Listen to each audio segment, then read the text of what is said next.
அக்கா மேல உண்மையா பாசம் வச்சிருக்கிறது நான் மட்டும்தான். நீ என்னதான் பாசம் வச்சிருந்தாலும் அவளை நல்லா பாத்துக்கிறது நான் மட்டும்தான். ஐயோ இவன் பூச்சிட்டு போறான் போலியே. அச்சோ ஃபீவர் வர மாதிரி இருக்கு. அப்படியாம்மா? என்ன இப்படி கொதிக்குது? நீ வேலையெல்லாம் செய்ய வேண்டாம், நான் செஞ்சுக்கிறேன். நீ வாமா, கொடுத்த நீ மாத்திரை போடுமா. உனக்கு உடம்பு சொல்லுங்க, உங்க வீட்டுல இருந்து கால் பண்ணி ஒருத்தன் எப்படி இருக்குன்னு கேட்டாங்களா?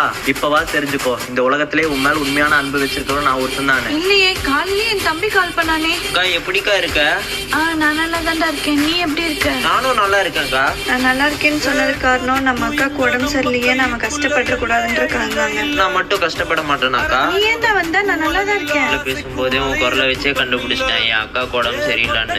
இப்போவாச்சும் புரிஞ்சுக்கோ, உன் மேல நான் தான் அதிக பாசம் வச்சிருக்கேன்னு. இப்போ உடம்பு சரியானது காரணமே உங்க மாமா தான். அவர் என்ன எப்படி பாத்துக்கிட்டாரு தெரியுமா? கணவரை மட்டும் விட்டே கொடுக்க மாட்டியே. உன்கிட்ட நான் அவரை விட்டு கொடுக்க மாட்டேன், அவர்கிட்ட உன்னையும் விட்டு கொடுக்க மாட்டேன். ஏன்னா நீங்க 2 பேரும் எனக்கு கடவுள் கொடுத்த வரோம்.